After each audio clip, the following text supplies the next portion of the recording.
2026학년도 수능을 준비하시는 여러분들을 위해서 준비한 강의가 되겠습니다. EBS 수능 완성이 실려있는 현대시 12편을 정리해드리는 시간입니다. 배짱이 살리는 현대시가 되겠고요.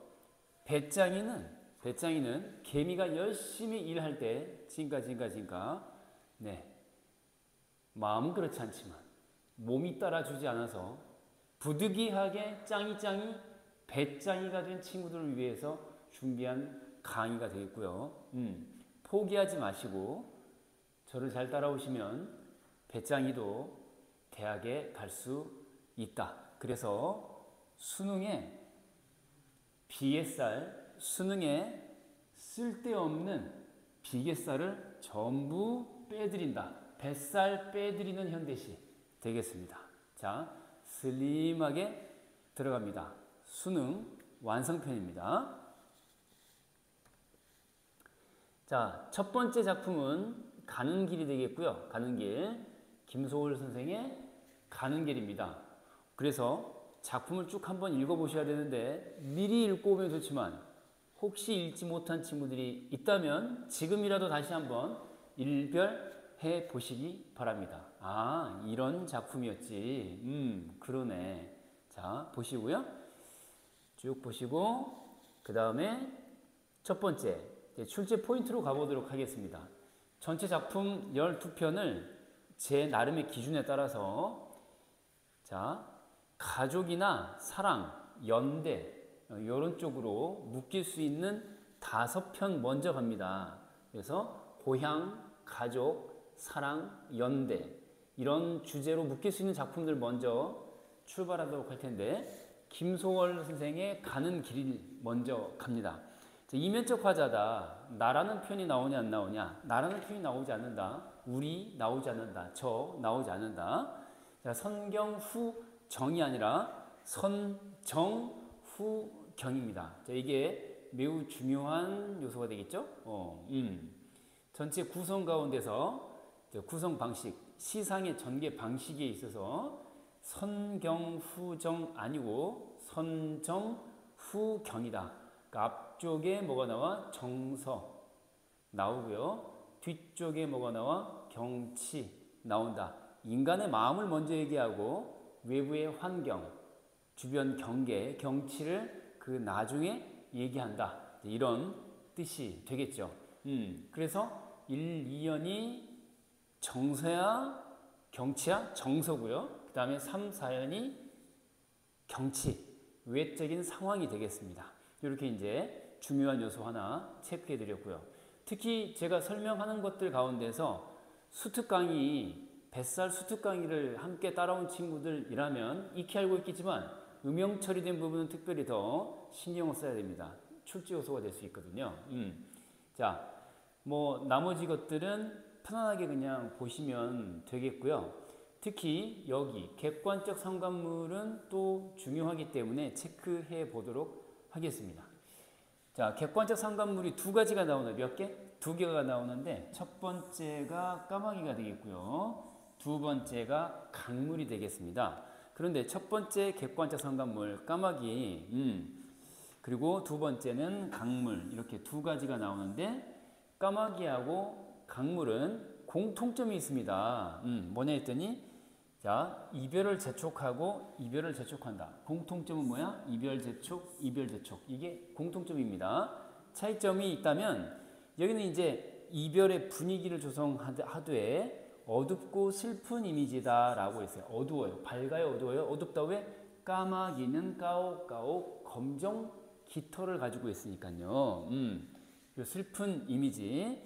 자, 그리고 강물 같은 경우는 시간의 흐름. 왜? 시간은 흐르죠. 강물도 흐릅니다. 공통 속성이 그렇죠. 그래서 시간의 흐름을 나타내주는 소재이면서도 이제 이별 이미지를 부각하는 소재가 되겠습니다. 자, 객관적 상관물 두 가지, 까마귀하고 강물 기억해 두시기 바랍니다. 참고로 객관적 상관물이라고 하면은 세 가지가 있습니다. 더운 날 침대나 매트 위에다 까는 대나무 소재의 시원한 깔개가 있습니다. 자리 대자리가 있는데요. 이 대자리라고 하는 첫 글자를 놓고 요거는 이제 두음 법칙에 따라서 자연스럽게 이로 바꿔 보시면은 좋은데, 자, 대는 대체물 할 때 대가 되겠고요. 대체물. 자는 작은물 되겠고요. 그 다음에는 이물이 될 텐 대. 이 작품에서 이별 재촉하는 까마귀나 강물은 내가 슬퍼 죽겠는데 자꾸 가자고 하는 녀석들이기 때문에 화자를 자꾸 자극하는 존재가 되겠죠. 몇 번입니까? 2번의 객관적 상관물이 되겠습니다. 그러니까 나는 가려고도 했다가 다시 가기 싫어졌다가, 그쵸? 네, 미련 갖고 있는 친구, 소극적인 자거든요. 소극적인 화자. 그래서 나는 미련을 아직 갖고 있는 건데 자꾸만 가자고 하는 거니까 이 이별의 슬픔이랄지 그런 심정, 부정적인 정서들을 자극하는 객관적 상관물이 되겠습니다. 자, 그 다음으로 내려가 볼 텐데요. 자, 화자의 심정을 단적으로 표현한다라고 했는데 이 작품 주제는 그리움입니다. 그리움.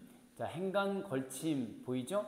이 행간걸침이라는 거 보일 텐데, 행간걸침이 뭡니까? 원래 한 줄에 써야 될 거를 쪼개서 다음 줄로 내려가게 만드는, 그래서 위아래로 걸치게 만드는 게 행간걸침 되겠죠. 그래서 예를 들어서 말을 할까, 원래 한이 그리워, 요게 한 문장으로 한 행으로 와야 되는데 슬러시 표시는 행의 구분이에요. 윗행과 아랫행. 그래서 한이 그리워가 원래 위에 있어야 되는데 같은 행에 말을 할까 한이 그리워 와야 되는데 그 다음 행으로 바꿨다.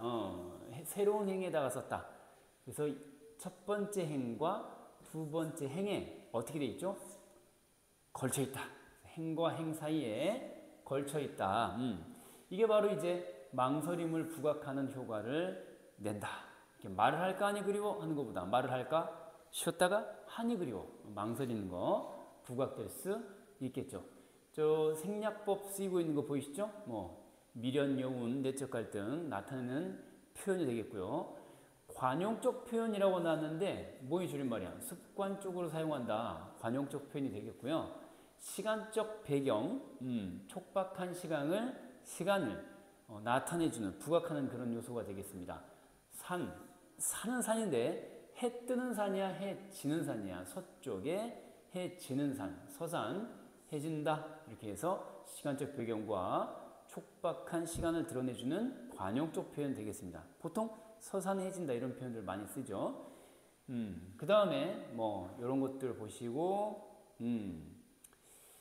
특히 이제 이런 거, 자연물의 동적인 이미지, 정적인 이미지, 동적인 이미지, 움직임이 있어요, 없어요? 움직임이 있어요. 이게 움직임이 있는 이미지. 자, 이런 움직임이 있는 이미지 또는 방언을 통해서, 방언이 뭐죠?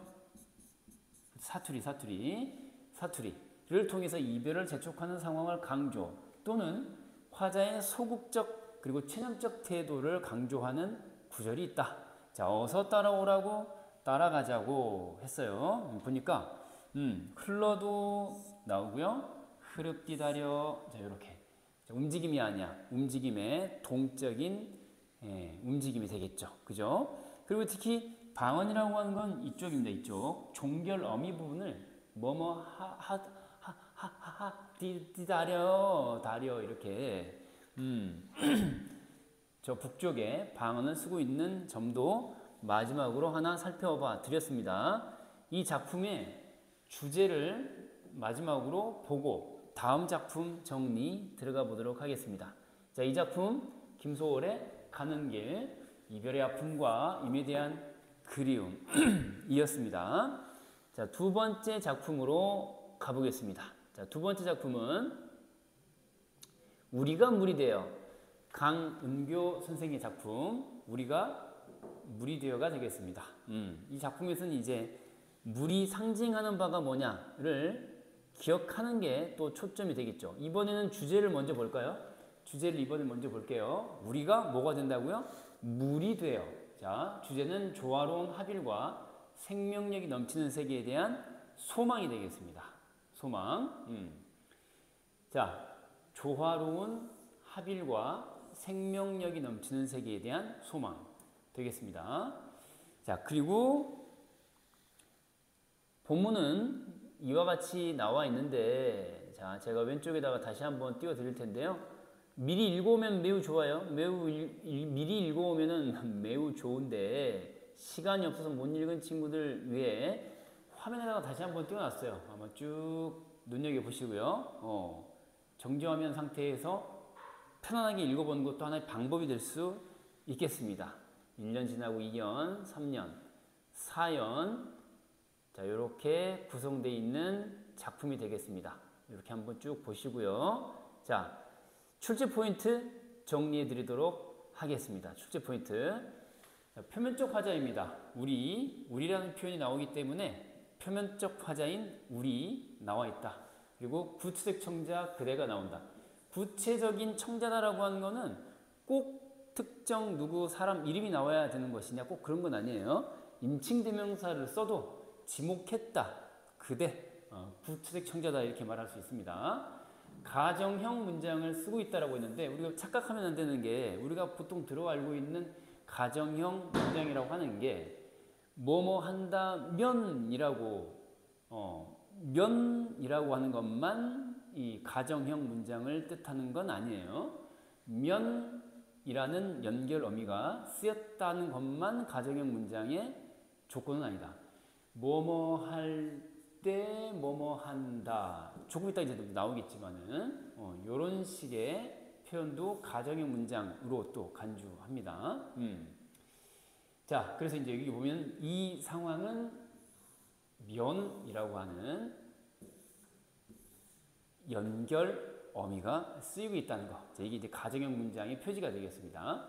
시어의 대비 대조를 통해서 이거 지금 전체적으로 선생님이 중요하고 또 중요한 것들, 그 중에 또 중요한 것들은 음형 처리를 통해서 강조하고 있거든요. 음형 처리. 그래서 대비, 대조. 이것도 시험에 자주 나오는 것이기 때문에 눈여겨보셔야 됩니다. 주제의식을 강조하는 효과가 있다. 자, 물 같은 경우는 물론 공무도화가 에서의 물은 건너면 돼지는 단절의 공간, 죽음의 공간입니다. 그러나 이 작품에서의 물의 상징은 죽음은 절대 아닙니다. 이 죽음의 몫은 이쪽 불 쪽에 있습니다. 죽음은 불 쪽에 있고요. 생명이 물입니다. 오케이? 자, 이 작품에서는 물은 플러스 긍정적인 거, 생명화학, 정화에 해당하는 것이고 불은 죽음, 파괴, 소멸의 마이너스가 되겠습니다. 그래서 시어의 대비 대조다. 이렇게. 그 다음에 서리적 표현을 통해서 물의 생명력을 부각한다. 뭐 이런 건 편하게 보시면 되겠고, 자, 음성상징어도 내가 특별히 음형 처리해서 강조해 두고 있는데, 음성상징어가 실전에서 문제를 풀다 보면은 있는지 없는지 잘 안 보이는 때가 있어요. 시간에 쫓기다 보면 그럴 수 있죠. 그래서 확실하게 기억을 해 두자. 우르르 우르르 음성상징어. 자, 그래서 물의 긍정적 속성을 부각한다. 이게 지금 그 말라 비틀어진 나무 뿌리, 가뭄에 말라붙은 뿌리를 살려주는 역할을 할 때 그때의 비, 소리, 우르르가 되겠습니다. 그래서 플러스예요. 그 다음에 시간 표지를 통해서 성찰의 시간을 나타내주고 있다. 라고 하는 건데, 이 저물력이라고 하는 게 시간 표지가 되겠고요. 저물력이라고 하는 게 시간 표지.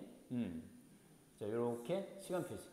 그 저 혼자 깊어진다라고 하는 게 강물 입장에서는 깊이 수심이지만 사람의 입장에서 보자면은 마음의 깊이라고 할 수도 있고 성숙해진다, 깊어진다, 성찰의 시간 이렇게 말할 수 있습니다.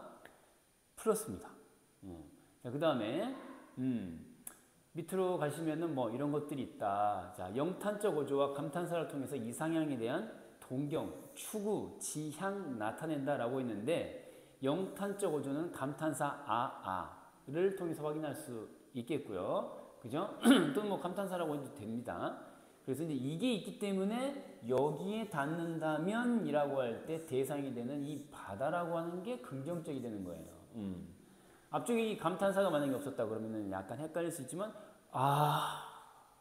그렇게 된다면 이런 거니까 이거 당연히 긍정적인 공간이 되는 겁니다. 자, 그리고 이제 계속해서 비유를 통해서 블라블라 보시고요. 특히 이제 이 작품 같은 경우 연계가 됐을 때 이게 말이죠. 이게 말이죠. 자, 벌써 수치된 뼈 하나 할 때 이 뼈 하나 있죠. 이 뼈 하나가 플러스냐 마이너스냐 가지고 보기 감상 문제에서 여러분들을 곤혹스럽게 할 수도 있거든요. 이 뼈 하나라는 게 도대체 뭐냐라는 거, 플러스냐 마이너스냐. 서술을 보시면은 쓰다듬는다 플러스냐 마이너스냐. 플러스죠. 쓰다듬는 행위의 주체가 되기 때문에 이 뼈 하나는 당연히 긍정적인 요소야 부정적인 요소야.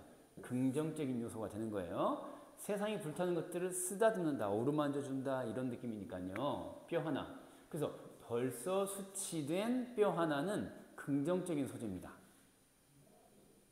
자, 잊지 마시고요. 자, 그리고 밑으로 내려가셔서 이런 것들도 기본적인 건데 실전에서는 중요합니다. 뭐뭐하 자, 청유형 종결어미, 명령형 절대 아닙니다. 명령형 아닙니다.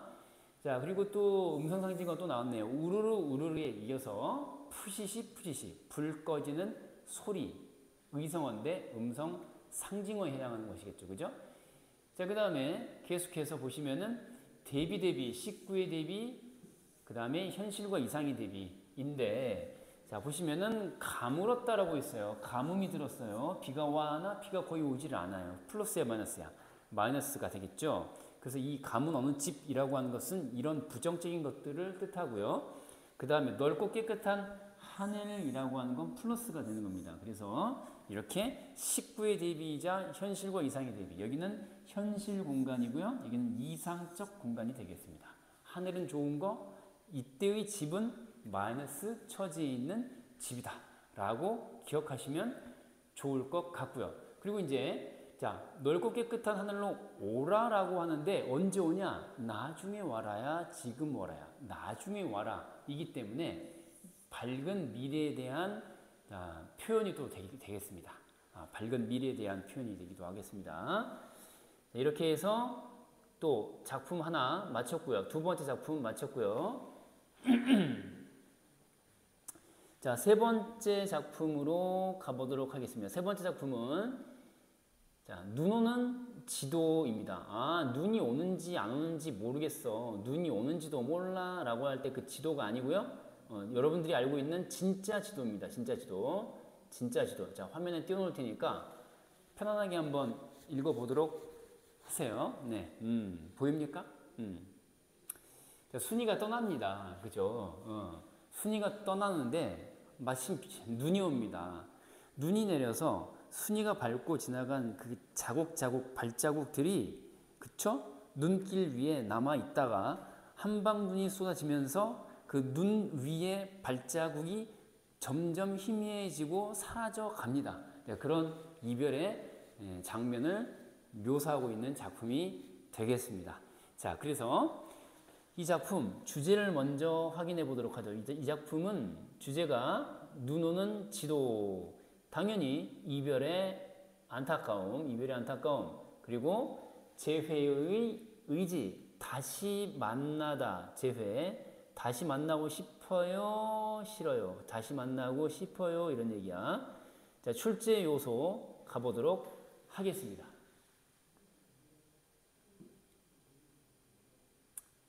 자, 출제 요소 갑니다. 자, 표면적 화자, 나가 나오죠. 순이하고 헤어지는 나가 나오고요. 화자가 애틋하게 이기는 대상 플러스 순입니다. 사랑하는 대상인데 이제 떠나갔습니다. 자, 계절 소재도 제가 음영처리를 특별히 해드렸는데 계절을 나타내는 소재라는 거하고 시어 자체는 다릅니다. 소재는 가리킬 수 있는 대상이거든요. 하강적 이미지면서 계절 소재, 특히 이제 겨울을 나타내는 소재 뭐가 나옵니까? 그렇죠. 한방눈 이렇게 보이시죠? 당연히 시적 분위기 형성, 그죠? 어떤 분위기? 쓸쓸한 분위기, 슬픈 분위기, 우울한 분위기, 이별로 인한 화자의 슬픔을 나타내 주기도 한다. 내려라고 했으니까 위로 아래로 아래로, 그래서 상승하강 하강 이미지라고 또 얘기하는 겁니다. 그리고 비유적 표현을 통해서 대상의 자취를 나타낸다라고 했는데 순이의 발자국이 곧 뭡니까? 순이의 발자국이 지도입니다. 알겠죠? 눈길 위에 발자국들이 마치 나라의 지도, 지역의 지도, 그 지도처럼 보인다 이런 뜻이에요. 오케이? 자, 이런 거 구체적 행위를 통해서 이별의 상황을 확인한다. 행위가 뭐라고 났죠? 돌아다 보아야 아무도 없다 라고 하는 거. 우리 헤어졌군 이런 거죠. 예, 색채어가 나오는데 하얗다가 보통 순결하다, 순수하다, 아직 때묻지 않은 상태다 이런 식으로 긍정적으로 가버리면 망한다 이거야. 여기는 플러스야 마이너스야? 마이너스입니다. 아시겠죠? 눈의 이미지가 있는 거죠. 눈은 좋은 거야 안 좋은 거야? 내가 사랑하는 여자애가 떠나는 발자국을 지워버리는 눈이기 때문에 부정적인 거예요. 그렇죠? 근데 그 눈의 색깔을 닮은 벽과 청장 이것도 문제적으로 마이너스가 되겠죠. 하얗다. 그렇죠? 네. 자, 그리고 그런 걸 잘 보시라는 말입니다. 그런 걸 잘 봐야 돼요. 자, 그리고 이제 요런 거 보세요. 이제 수능 완성의 사용 설명서에 해당되는 부분의 설명을 보면은 외적 풍경의 내적 정서로의 전이 뭐 이딴 식의 얘기가 막 나옵니다. 어렵죠? 네. 외적인 풍경이 내적인 정서로 바뀌었다 이런 얘기거든요. 바뀌었다. 그쪽으로 이사 갔다 이런 얘기거든요. 바깥에 있는 풍경 뭐야? 눈이 내리는 풍경인데 내 마음속에도 눈이 내리는 것 같다. 쓸쓸하다, 외롭다, 슬프다 이런 거거든요. 무슨 말씀인지 알겠죠? 그래서 전이라는 말 바뀐다, 옮겨간다. 여기 있던 게 이리 간다 이 말이에요. 바깥에 내리던 눈이 내 마음속에도 내린다 그런 뜻이에요. 내적 정서가 슬픔인데 그 슬픔의 정서를 내리는 눈에 보이는 눈으로 시각화했다 이런 뜻으로 이해하시면 될 것 같아요. 예, 수능 완성 사용 설명서에 나와 있는 부분을 그대로 제가 가져와 봤고요. 고독의 심화를 나타낸다라고 했는데 그쵸? 내 방 안에까지 눈이 내리는 것일까? 의문형 문장이죠. 의문형 문장을 통해서 내 방 안에까지 눈이 내리는 것일까? 이건 무슨 말입니까? 실제로 내 방 안에 천장 뚫렸어? 술이 필요한 집이야? 가난해? 그 뜻이 아니에요. 방 안에까지 눈이 내린다고 하는 거 실제 일어난 일이 아니라 그런 것일까? 라고 내 마음속에 내리는 눈으로 생각하고 있는 것이다. 그래서 고독한 그런 상태 나타내는 말로 이해하시면 될 것 같아요. 그 다음에 또 뭐 계절 소재의 대비 이런 거 대비는 대비인데 동시에 계절 소재가 들어가 있는 대비는 중요한 출제 요소입니다. 근데 이제 화자의 기대감을 드러낸다라는 거. 눈이 녹으면은 눈 이게 뭐야? 계절 소재가 되겠죠. 근데 발자국 자리마다 뭐가 피어나? 꽃이 피리니 이것도 계절 소재 봄이죠. 얘는 봄, 얘는 뭐야? 겨울. 그래서 계절 소재의 대비가 일단 있죠. 근데 피리니 피다 피고 피리 그 피리가 아니고 리가 미래 상황에 대한 기대 그쵸?를 나타내는 이제 어미가 되겠죠. 그래서 이런 의미가 되겠습니다. 자, 마지막으로 가장 중요한 것이라고 할 수 있는데 자, 감각화, 형상화, 구체화 형구, 감형구로 기억하는 겁니다. 눈에 보여 안 보여 추상적 관념 눈에 보이지 않는 거를 눈에 보이는 것처럼 표현한다. 감각화 모양 없는데 모양 있는 것처럼 표현한다. 모양이란 뜻의 형상화 그리고 구체화 주관적 변용이라는 말도 있는데 변화시켜서 사용한다. 지 마음대로 이런 뜻이에요. 지 마음대로 내키는 대로 변화시켜서 사용한다 이런 뜻이에요. 무슨 말이냐 했더니 내 마음에는 뭐야? 눈이 내린다. 내 마음에서 어떻게 눈이 내립니까? 자연현상은 외부에서 일어나는데 내면에서 눈이 내릴 수 있다라고 표현한 것 자체가 지 마음대로 객관적 과학적 사실을 거스르는 변화 사용 사례가 되겠죠. 이해되십니까? 네.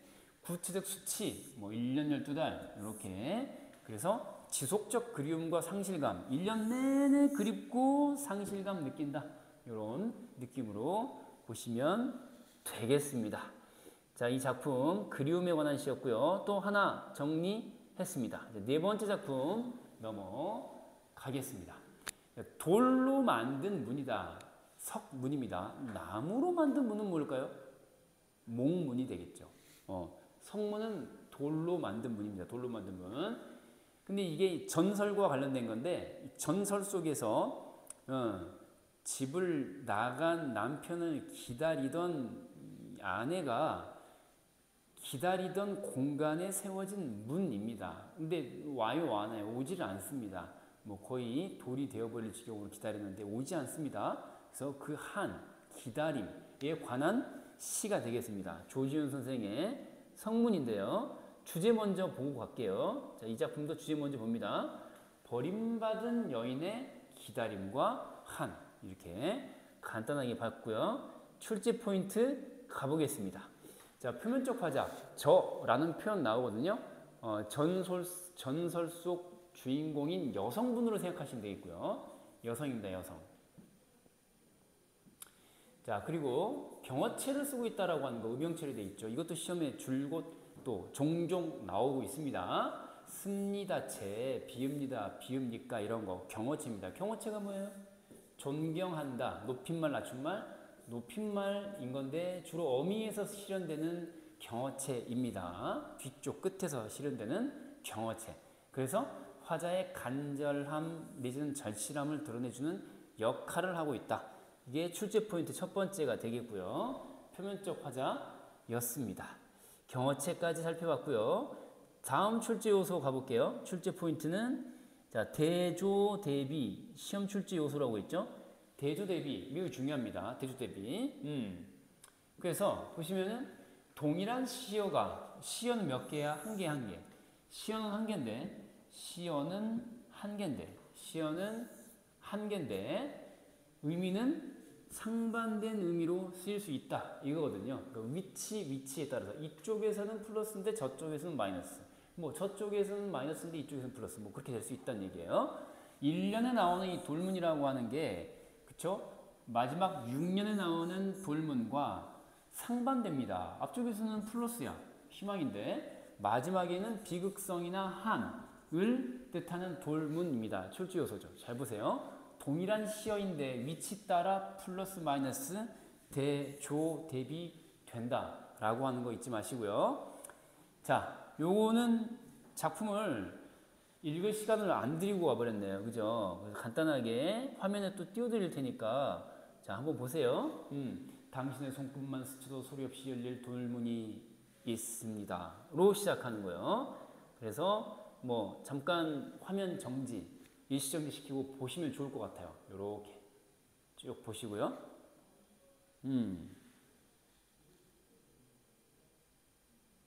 자, 꽤 기네요. 그죠? 쭉 보시고.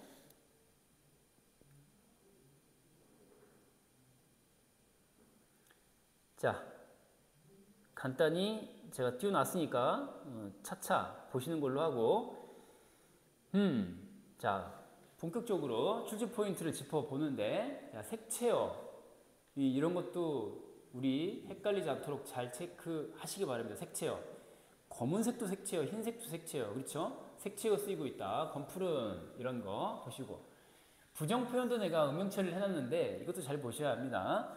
부정 표현을 통해서 또는 뭐 화자의 분신을 활용해서 임을 위한 정성이나 영원한 사랑 이런 걸 표현하고 있는 식구가 되겠습니다.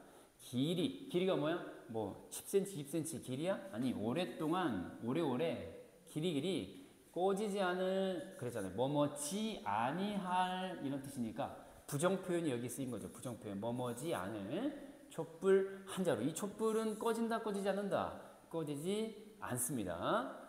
그래서 영원성 그죠? 영원한 사랑 이런 걸 나타낸다 이거고요.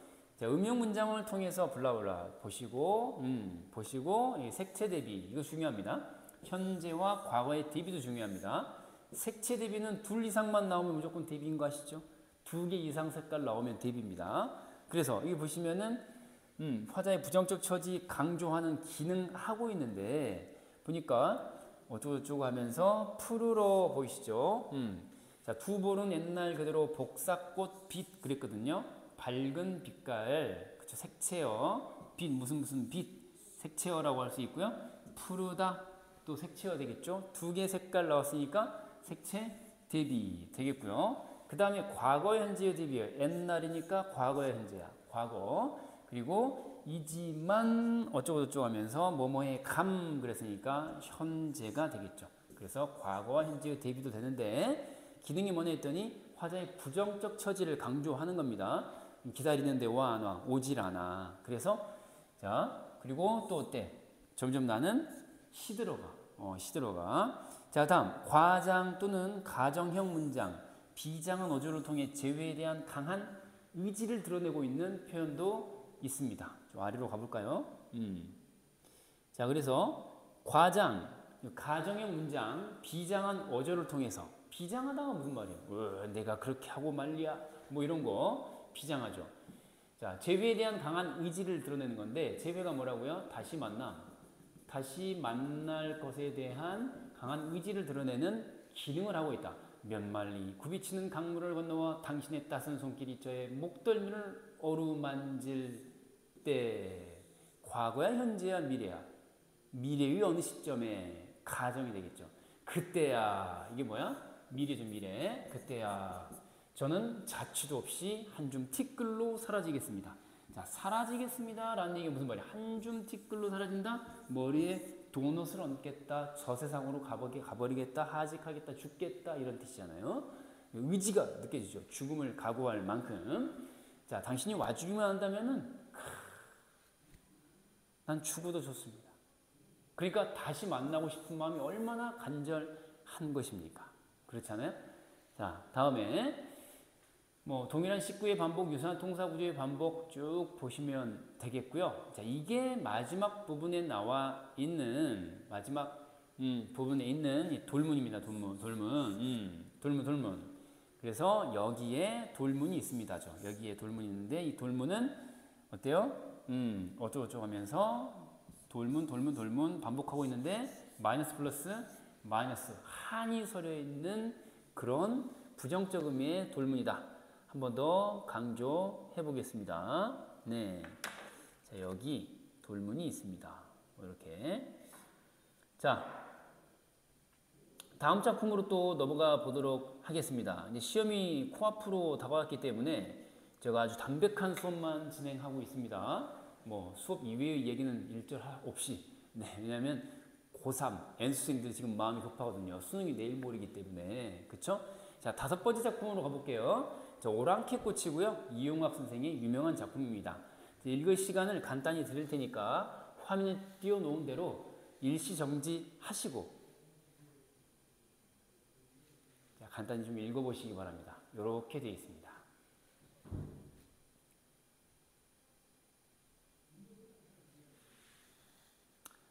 자, 그리고 마지막 해는 이렇게 됩니다. 자, 오랑캐꽃한테 이렇게 말을 거는 방식, 말을 건네는 방식 쓰이고 있다는 거 확인할 수 있죠. 다섯 번째 작품 보고 있습니다. 자, 주제에 가보죠. 주제. 오랑캐꽃의 주제가 뭐야? 했더니 유랑민들의 삶을 얘기하고 있네요. 유랑민들의 비참한 삶과 이에 대한 연민이다. 자, 이게 주제의식이 되겠고요. 출제 포인트를 하나씩 살펴보겠습니다. 자, 표면적 화제야, 이면적 화제야? 표면적 화자다. 우리 시 읽어봤죠, 그렇죠? 우리 자 자연과 인간의 대응 유사 그리는데 유사하다란 말이에요. 대응 서로 응한다는 얘기예요. 그래서 요것의 반대가 이제 대비나 대조 이제 이런 게 되는 건데 대비 대조 나오면 틀리다라고 해야 되고요. 대응이라는 말이 나와야 맞는 겁니다. 이 오랑캐꽃이 앞쪽에서 이 단어의 유래 사전적 의미를 따라갈 때는 외모의 유사성 해가지고 변발, 좌우를 밀어 그리고 늘어뜨려 이게 이제 변발족, 오랑캐 변발의 외양을 닮은 것이라고 언급되지만 마지막 부분에 가서는 우리 민족을 연상하게 하는, 그리고 그렇게 취급하는, 우리 민족으로 취급하는 오랑캐 꽃이라는 걸 알 수 있어요. 자연인 오랑캐 꽃이 인간인 우리 민족과 동일시되고 있다라는 거, 이게 중요합니다. 선지에서 이제 뭐 데일리 이런 말 나오면 된다 안 된다? 안 된다라는 거고요. 자, 간접 화법이 나온다는 건데, 간접 화법이라는 얘기는 내가 직접 너한테 하는 얘기가 아니라 누구한테 들은 걸 전달해 준다. 들어서 전달, 들어서 전달. 간접 화법입니다. 그 간접 화법의 종결 의미를 반복하고 있다라고 하는 건데, 뭐뭐 했단다, 뭐뭐 했단다, 뭐뭐 했단다. 그래서 아주 짤막하게 여진족으로 대표되는 북방 오랑캐의 역사. 그러니까 고려시대 때 윤관장수, 고려장수 윤관에게 쫓겨서 달아나던 여진족의 모습, 그 역사를 짤막하게 압축적으로 정리하고 있습니다. 어떻게? 간결하게. 단다 세 번으로 정리해버립니다. 자, 시어 반복이 나오고 있는데 뭐 무지무지 이러면서 우리 고려 장수 얘기 나옵니다. 자, 비유적 표현 나왔고요. 쭉 보시면은 가랑잎처럼 이라고 있어요. 희마리가 하나도 없습니다. 바람 부는 대로 막 나부끼는 무력한 존재입니다. 힘이 있다 없다? 힘이 없다 이런 얘기예요. 밀리면 밀리는 대로, 바람 불면 바람 부는 대로 휘날리는 힘이 없는 존재, 비참한 상태에 있는 대상의 힘의 열세. 열세라는 얘기가 무슨 말이에요? 열등한 세력이란 뜻이거든요. 세력이 딸린다, 부족하다, 약하다 이런 뜻이에요. 근데 쫓겨가던 오랑캐가 그랬다. 이런 역사적인 얘기가 되겠고요. 그 다음에 대상의 동적 이미지, 그리고 시어 반복을 통해서 시간의 흐름을 나타내는 장면도 나옵니다. 이런 거 잘 보셔야 돼요. 모여서 그 다음에 뭐야? 흘러. 다 주어가 뭐죠? 구름이 모였다가 구름이 흘러가는 겁니다. 동적인 거야, 정적인 거야? 동적인 거죠. 이게 지금 한 번, 또 한 번, 그죠? 시어 반복을 통해서도 다시 한번 시간이 흘렀다라는 것을 강조하는 표현이다라고 하는 거. 부정표현 음형처리 또 돼 있죠. 명사로 시행을 마무리, 이것도 출제 요소입니다. 명사로 시행 마무리, 이렇게 1년, 이렇게 2년, 이렇게 3년이 있다. 그러면 마지막 연의 마지막 단어가 명사, 이렇게 끝났을 때 우리는 명사로 시 전체를 마무리했다, 시상을 마무리했다 이렇게 얘기합니다. 그래서 기본적인 효과는 명사로 시행을 마무리한다 그러면 시상의 집약이라는 게 나오는데, 얘는 지금 시상이 아니라 시행이다. 시행. 그래서 밑에서 다시 한번 시상 강조가 나올 텐데, 시상 마무리는 시행을 마무리한다라고 했으니까 요거는 한 행 끝이, 이 한 행 끝에 명사가 나오거나 한 행 끝에 명사가 나오거나 이제 이런 걸 뜻하는 거예요. 그래서 이렇게. 자, 오랑캐라는 비극적 이름을 갖게 된 오랑캐의 억울함. 사실 자연물한테는 잘못이 없죠. 오랑캐 꽃이 지가 오랑캐여서 오랑캐 꽃이 된 게 아니잖아요. 꽃은 그냥 꽃일 뿐, 사람이 명명했을 뿐이죠. 그래서 외모가 비슷하다고 해서 이 비극적 이름을 갖게 된 것에 대해서 그쵸, 억울해하는 오랑캐 심정을 오래했다 이 말이에요. 너는 모르고 너는 몰라요. 뭐야? 돌가마, 털메투리 이런 거 다 오랑캐들의 생활 습속. 뭐라고요? 오랑캐들의 생활 습속. 이건 여진족으로 대표되는 오랑캐들의 습속이거든요. 이걸 오랑캐 꽃이 어떻게 알겠습니까? 그쵸? 모른다, 관계 없다, 그쵸? 그래서 억울하다 이런 거죠. 이제 너라는 표현 썼으니까 인칭 대명사 너로 썼으니까 의인법이고요, 그쵸? 구체적 소재인 돌가마, 털, 메투리도 나열되고 있다는 거 확인되고요. 그리고 피 한 방울 받지 않았건만 했으니까 무슨 표현? 부정 표현 되겠습니다. 자, 이제 마지막으로 하나만 더 보고 이 시간 종결하고요. 다음 시간에 또 이어서 나머지 작품들 또 다른 주제로 엮이고 있는 7개 작품을 일별해 보도록 하겠습니다. 자, 말을 건네는 방식 매우 중요하죠. 말을 건네는 방식 매우 중요하다. 대답을 할 수 없는 존재라거나 눈앞에 없는 존재라거나 하는 등등의 대상에 대해서 말을 건네는 겁니다. 부르는 거예요. hey, you 이렇게 건네는 건데 앞에 없거나 말을 아예 할 수 없거나 건방, 말건방 이렇게 이제 기억하시면 돼요. 그래서 명사로 시상을 마무리하기도 한다. 여기 있다 여기 명사로 시상을 마무리. 그래서 여기에 기능, 기대 효과 중에 하나는 시상의 집약시상이나 집약이란 말을 쓸 수 있다. 모아서